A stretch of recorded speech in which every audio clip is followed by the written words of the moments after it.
Hello, my name is Patrick Manning. I teach pastoral theology in the Seminary School of Theology here at Seton Hall.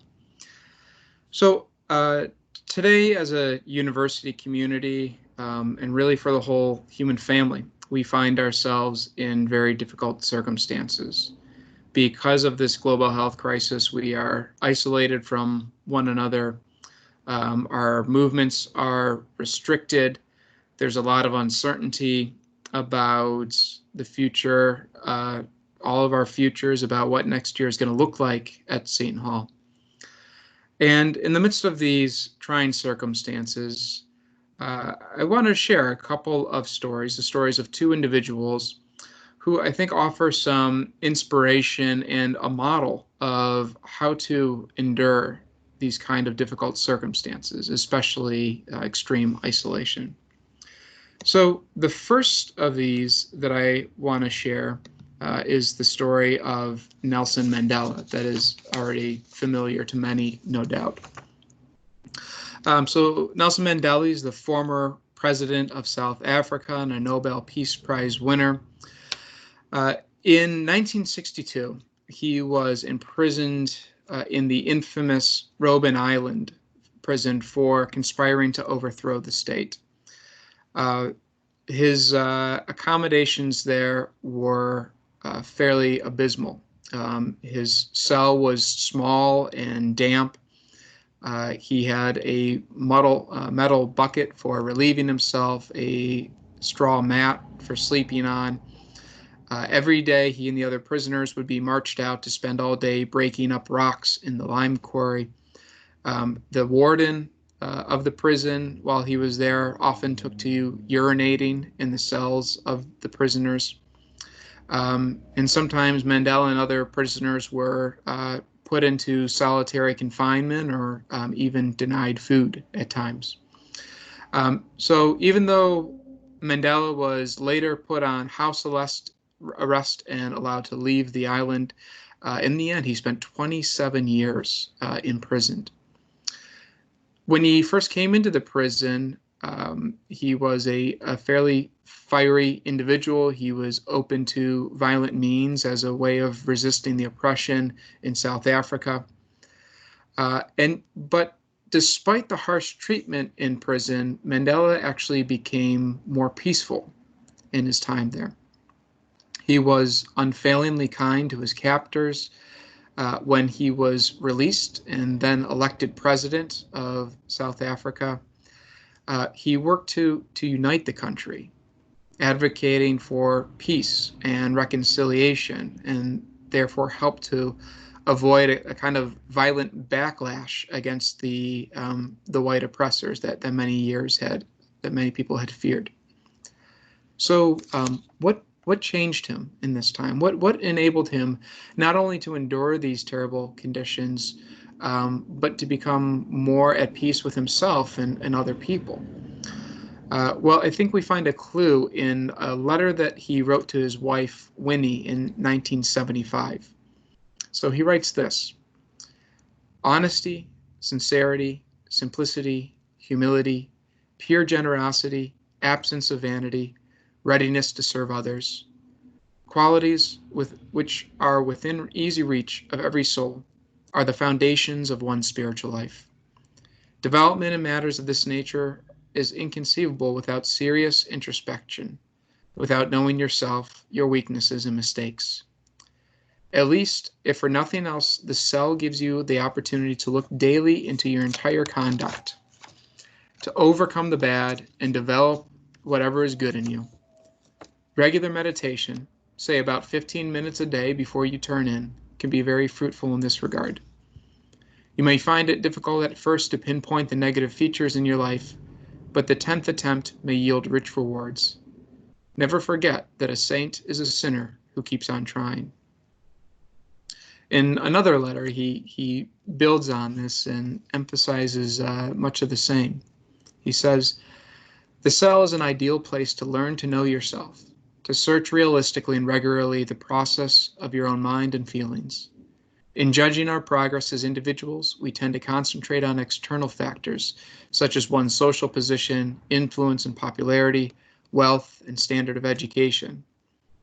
These are, of course, important in measuring one's success in material matters, and it is perfectly understandable if many people exert themselves mainly to achieve all these. But internal factors may be even more crucial in assessing one's development as a human being.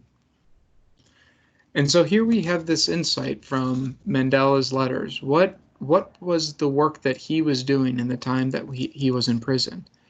And he points to this inner work, notably spending at least 15 minutes a day in meditation, looking within, trying to understand himself, the processes, his thoughts, his feelings, and to overcome what was bad and to raise up what was good in himself. The second story I want to share is from a Catholic cardinal, Cardinal Nguyen. He was a Vietnamese bishop and is currently on his way to canonization as a saint in the Catholic Church. So he's a contemporary of Mandela's. He himself was imprisoned in 1975 during the communist takeover of Vietnam. He spent 13 years in prison under the communist regime, 9 of those in solitary confinement.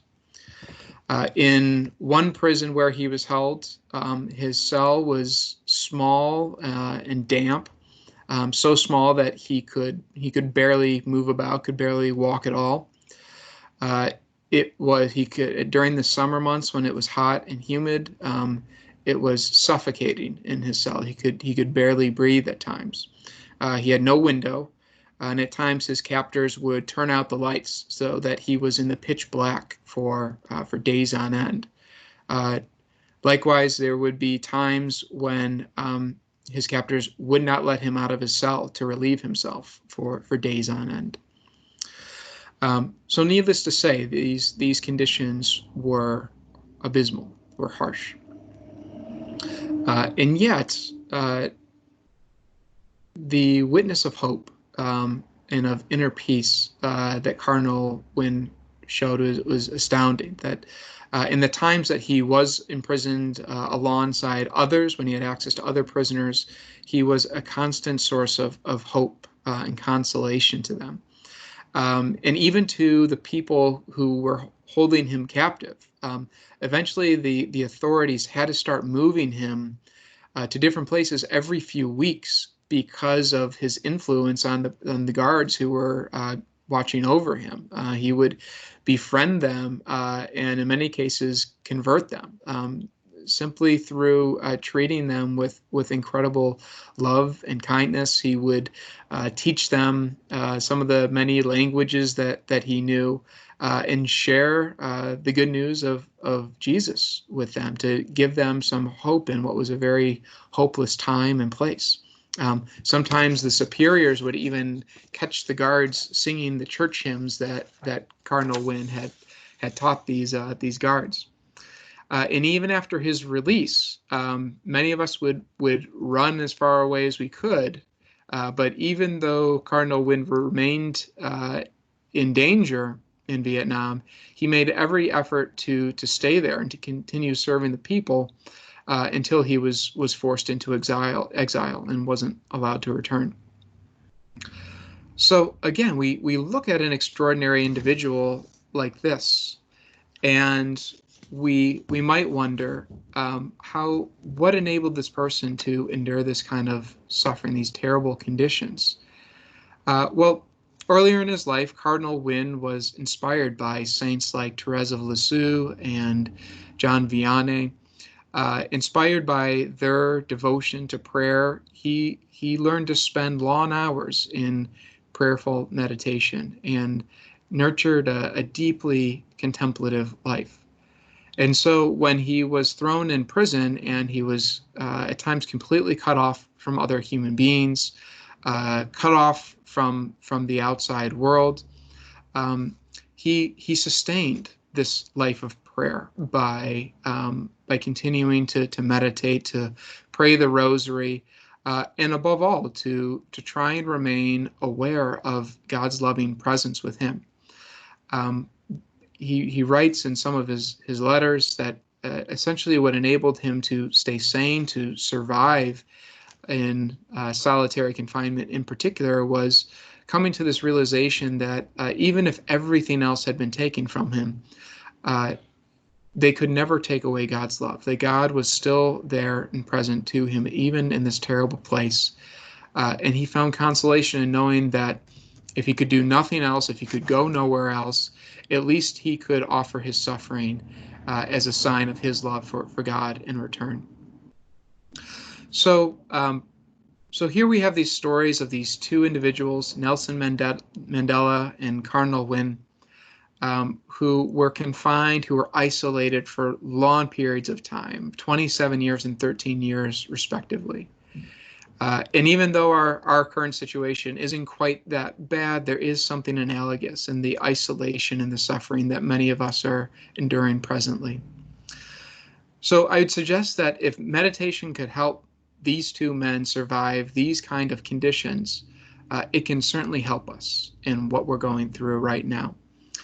And so I invite you to try some of the guided meditations that are being offered here on Teams by our faculty.